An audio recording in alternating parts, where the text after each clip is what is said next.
Shalom Aleichem. Today we like to speak about a very interesting topic. That is the topic of the machlokot in Halacha and the differences between Sephardim and Ashkenazim, which are many, and we need to understand how did they come about, how did they develop. So let's start from the very basic. First, all Am Yisrael was in Eretz Yisrael before the Galut. After the Galut, they went to different places.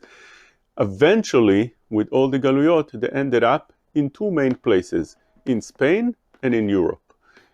Those that went to Europe were eventually the majority of Klal Yisrael. About 90% of Klal Yisrael went to Europe, larger majority of Klal Yisrael, and a small portion went to Spain and Middle Eastern countries. Then, after the Spain acquisition and they were expelled, they went mostly to Middle Eastern countries.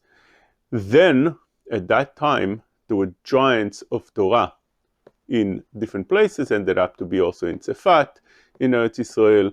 But one of the figures that developed the Halacha as we have it today was the Shulchan Aruch, Rav Yosef Karo. He built it up from the Rishonim that also brought out the Gemara to Halacha, and he explained in the introduction to the Bet Yosef why and how did he actually write this essay. So he wrote in the introduction that although we have the Tur, but lemaise, in the end of the day, we need halacha on every topic, halacha lemaase, in a clear way that one can just open and learn. The Tur is more learning, although it's brought things la halacha, but it still has over there different opinions. The Bet Yosef starts by saying that really he wanted to write his sefer about the Rambam, not about the Tur, not on the Tur, but rather on the Rambam. Why? He explains the following. עלה בדעתי לסומכו לספר הרמב"ם להיות הפוסק היותר מפורסם בעולם. Rambam was more famous. Rambam was one of the main Rishonim that wrote Halacha Lemase. So why didn't he write his essay, the Bet Yosef, on the Rambam, but rather on the Tur? He writes, חזרתי מפני שאינו מביא אלא סברה אחת. The Rambam only brings down his opinion. That's all. It's always his opinion with some very few exceptions. But normally he writes the Rambam his opinion. Halacha is a straight shooter. That's it. Not like the Tur that wrote different opinions. והייתי צריך להעריך ולכתוב סברות שאר הפוסקים וטעמם. If the Bet Yosef would write his sefer on the Rambam, he would need to add to that all the other opinions, because Bet Yosef is a collection of opinions. He wrote all the Sfarim that he found that's relevant to the halachot. And therefore, in order to do a shorter way, לכן הסכמתי לסומכו לספר ארבעת טורים שחיבר רבנו יעקב בן הראש, כי הוא כולל רוב דעות הפוסקים. Since the Tur already wrote many opinions, so therefore that would make the Bet Yosef work shorter, not as much as he would have to write if he would write on the Rambam that only wrote one opinion, his own opinion.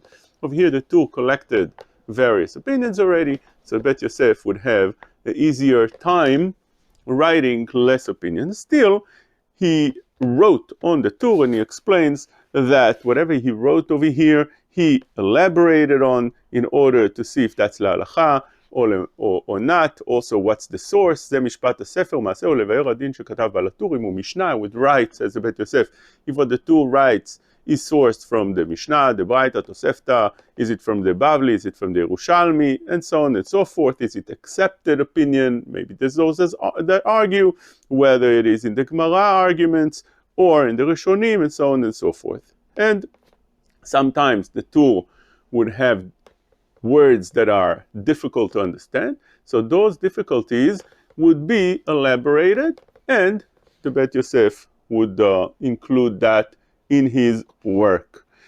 Finally, he writes that really it's very hard to come to a conclusion what the halacha lemaaseh, what should one do, what should one follow through so many various opinions in the Rishonim. And therefore he writes over here that he concluded that he's just going to follow three main Rishonim. First, he thought, he explains over here, that we should maybe go through all the Rishonim and try to derive from that. But he said, ראיתי שאם באנו לומר שנכריע דין בין הפוסקים בטענות ראיות תלמודיות, if we're going to try to maneuver between the Rishonim, trying to see which one fits better the Gemarot, what's the question in each one, then it's endless. הנה תוספות וחידושי רמב"ן ורשב"א ור"ן מלאים טענות וראיות לכל אחד מהידיעות. The Rishonim are endless of questions on the Gemara difficulties and answers and pilpulim and so on and so forth. So therefore, how could we that come in later generation go and try to work around those Rishonim that knew all that we might ever come to know? So therefore, he says, "Achen iskamti b'da'ati," I came to a final conclusion that the way to do it is liot shlosha amudei horah, since there's three main poskim in the Rishonim, אשר בית ישראל נשען עליהם בהוראותיהם, הלא הם ההריף, הרמב"ם והראש. Those are the three. אמרתי לליבי שמקום ששניים מהם מסכימים, if two of them would agree to one psak, even though the third one would argue, I would follow 2 over 3 because אחרי רבים להטות, ואם לא במקצת מקומות שכל חכמי ישראל או רובם חולקים על דעות הללו, with an exception that if I see that all the Rishonim argue on their opinion, okay, so then all the Rishonim would have the right of way. לכן פשט המנהג בהפך. Also, he explains over here that whenever we have already a minhag to do it in a certain way, אם בקצת ארצות נהגו איסור בקצת דברים, let's say there's a minhag to restrict something, and those Rishonim permit it, and I would say that it's permitted, still one should follow his minhag. אף על פי שאנו נכריע בהפך, even though I would decide differently than the minhag, than the custom in a certain place, don't follow what I say, says בית יוסף, יחזיקו במנהגם, you should follow the custom of the place, כי כבר עליהם דברי החכם האוסר, ואסור להם לנהוג יותר כדאיתא בפרק מקום שנהגו. This is the words of Rav Yosef Karo in the introduction, in the הקדמה to the Bet Yosef on the tour.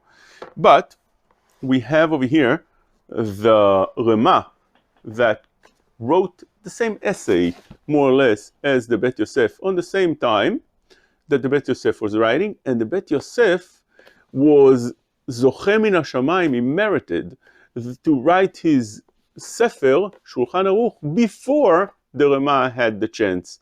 And this is a big zchut that they give him from heaven, from the Shamayim, to be Zoche, that his Sefer would be the one that Klal Yisrael would follow for generations afterwards. The Rema saw that, and he decided, you know what, all the work that I did is not in vain, because there's many things that the Bet Yosef says that are in, the Rema was from Ashkenaz countries, and he wrote the Ashkenaz customs, the minhagim. He says that our minhagim are differently. I'm going to put on the Shulchan Aruch my understanding of what the minhag is, what the halacha is, and whenever I need to argue, I will argue. And that's the way we have today the Shulchan Aruch, the text of the Shulchan Aruch, that in the bold letters is the Shulchan Aruch, and then the smaller letters are the Rema, either arguing on the Shulchan Aruch, adding some things that the Shulchan Aruch didn't say, or saying what their minhag in their places are. But then he says over here one thing that one needs to understand, and that is, he says that the Shulchan Aruch, that the Rema argues in the Shulchan Aruch on a certain point. The Shulchan Aruch wrote the conclusions of the Rishonim, the Rambam, the Rif, and the Rosh, as we explained. But says the Rema, we have a rule that always you go with the later poskim. Later poskim. This is what he says over here. And this idea of following the later poskim is a very, very important thing, because we learned that from the Gemara itself, and the Rishonim and the Achronim all agreed with that. And this is the way it should be. And let's read it inside. He says that the Shulchan Aruch followed the Rif, the Rambam, and the Rosh, בכל מקום ששניים מהם לדעת אחת נצמדים, ולשאר רבות האדירי התורה לא חש עליהם. רק במקום גדולים עמד לפסוק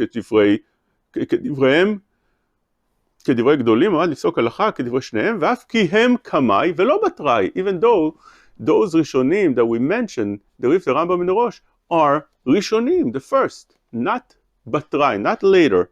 ולא חש לדברים שצפרו בו קמאי דקמאי, the Rishonim already wrote this, and it's from the Gemara. לא ריף דרובים, הסכימו עמו רבים, לפסוק הלכה בכל מקום כבטראי. Said the Rishonim that you go כבטראי, you posek like the later poskim, ולא לחוש לדברי קמאי, not the first ones. כן פסקו אחרונים תמיד, ובראשם מעריק ומעריב בתשובותיהם הנעימות, and so on and so forth. So how did the Shulchan Aruch argue on that very point? Let's explain that. When the Shulchan Aruch writes something, says the Rama, you need to look who are the later poskim and follow them. Why? Because whenever you have a machloket between the Rishonim and the Achronim said differently. The pshat is not that the Achronim obviously are wrong because the Rishonim are much greater, which that is true, but since the Rishonim didn't see what the Achronim had in mind and what they said, but the Achronim did see what the Rishonim say, they saw and they concluded not like them for various reasons. So therefore, the Achronim had already the knowledge that the Rishonim gave over to them. And still the Achronim decided that L'Halacha we should do differently. That's the reason we should follow the Achronim, the later poskim, over the earlier poskim. And it's relevant until today as well. Whenever you want to know Halacha L'Maaseh, even though there's a lot of Rishonim, earlier poskim, that wrote different things, but in the end of the day, those poskim in our generation, or the later generations, they saw what they wrote, and still they concluded not like that. We should know that the Halacha should be like them because of that very reason that I just explained. Okay?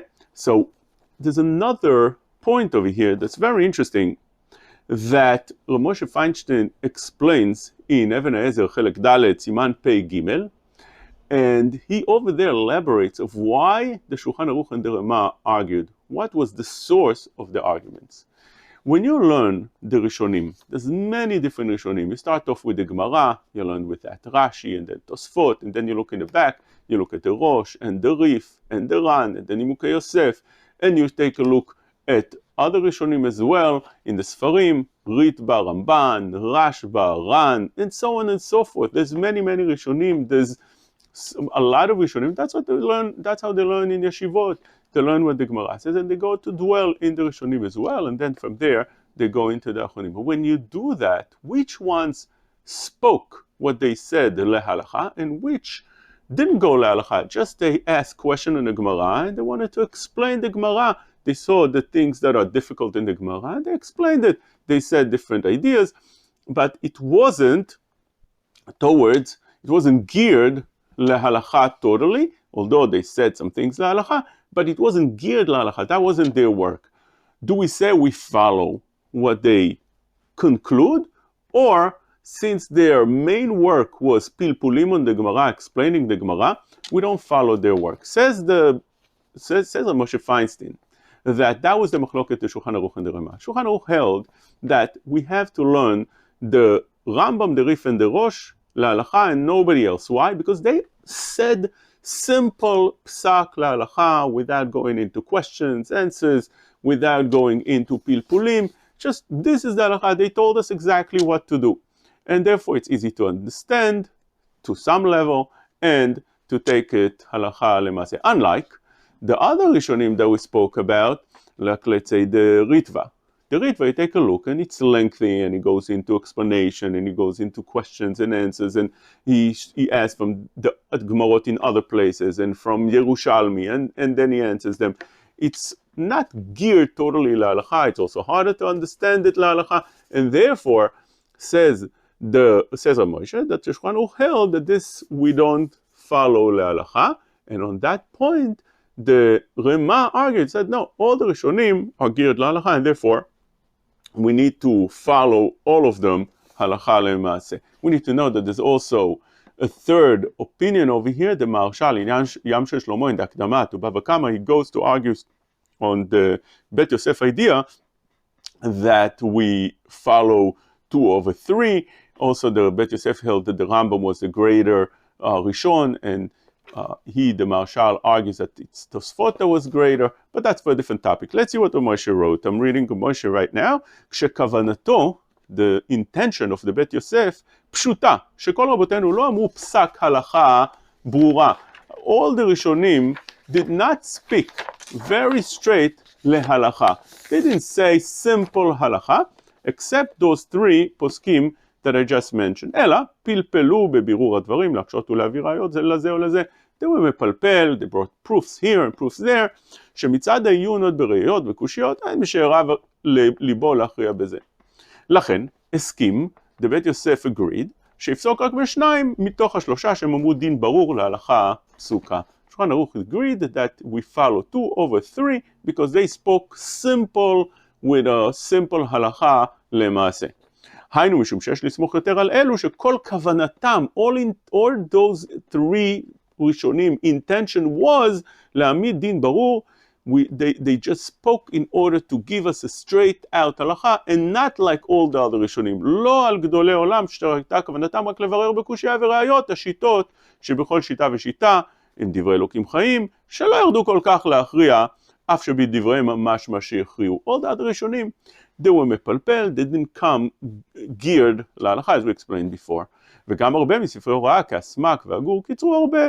Others that wrote הלכה also wrote extremely short, that you couldn't understand completely what they mean, ואין יכולים לדעת שום דין כהלכתו.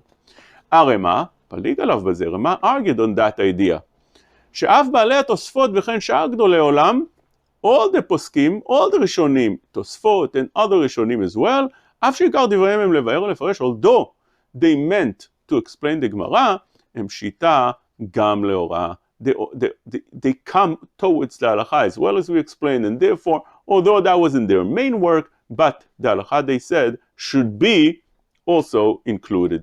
וגם שיש להורות כבתראי, שגם כן פסקו להלכה בין בספריהם בין בתשובותיהם, also as we explained before, that you follow the later poskim.